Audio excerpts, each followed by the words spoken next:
There's a great artist called Tim Shaw. His work is well worth checking out. It's powerful stuff, very shocking but emotional, and I hope makes you think. I mentioned to my mother that I was going to become a sculptor, and she actually cried because she didn't know how I would exist. I was going to carry on, it was going to be a hard and precarious life.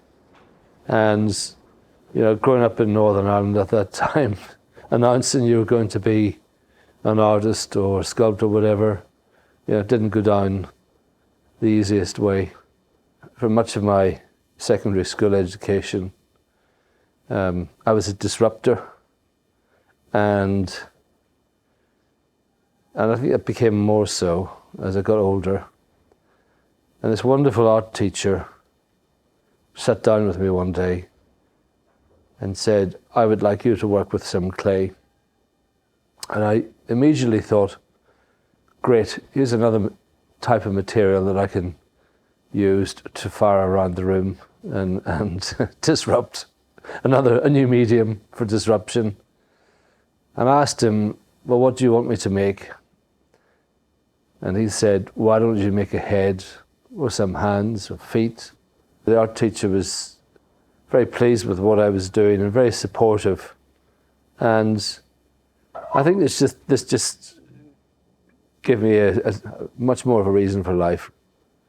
Much of the work you may describe as being dark, the theme of ritual, that reoccurs. Death and resurrection, quite a lot of violence, war and conflict, and an element of magic as well.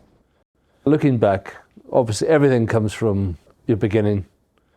But it wasn't until the war in Iraq that I really needed to work about that. It was important.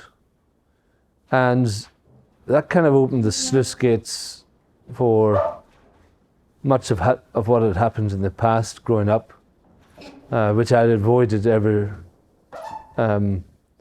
wanting to make work about.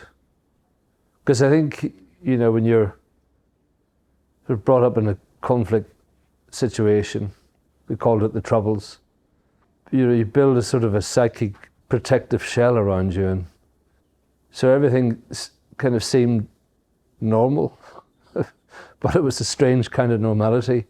And now looking back on it, some of it was actually nightmarish.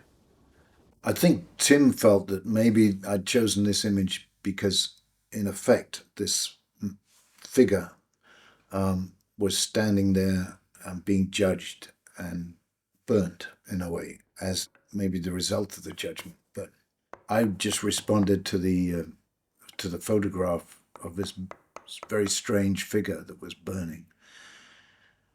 I think rituals are fascinating. They tell us a lot about ourselves. And this particular image has a strange story attached to it. The image that was chosen for the track entitled "The Court" it's a photographic image that was taken during the burning of a piece called "Lifting the Curse." The piece was created as a response to a curse that was issued. Gilbert and George had cursed the Royal Academy and all of its members. It's kind of funny on the surface of it. It's outrageously, you can say that it has humour.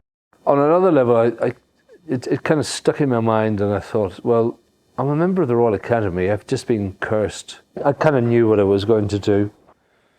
I was going to make this figure. At that time, I was working on a project, which I'm still working on, to do with Irish mumming. I kind of see it as rituals and rhymes that are carried out in order to clear the way for better times ahead, or the good ahead. And I thought, well, it's no good just making a piece that's called "Lifting the Curse." It has to actually do the duty of lifting the curse. I made some inquiries, and as a result got in touch with a shamanic practitioner and another person who deals in the esoteric. It was decided that I needed to fill the insides of it with absorbent material.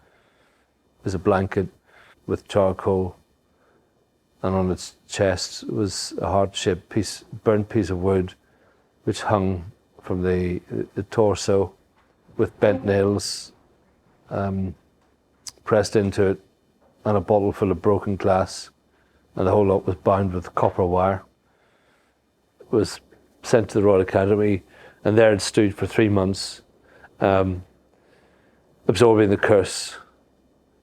The piece was then delivered to a field just behind the cottage where I live. Basically, right here is where the figure stood, encircled by a 5-6 metre pyre of wood on the ground. And behind you have a church, a very old church, but even older than that. 5 steps from the door is a standing stone that is 4,000 years old. The pillar man walked around the circle incanting, and then I followed him, setting the pyre and the figure on fire. I have to say that at this point, although the curse from Gilbert and George was the reason for its making and its burning, it was important that something needed to be said about Russia's invasion in Ukraine, and so there is reference to dark forces that have gathered. When it was burnt, it was burnt right down to the frame.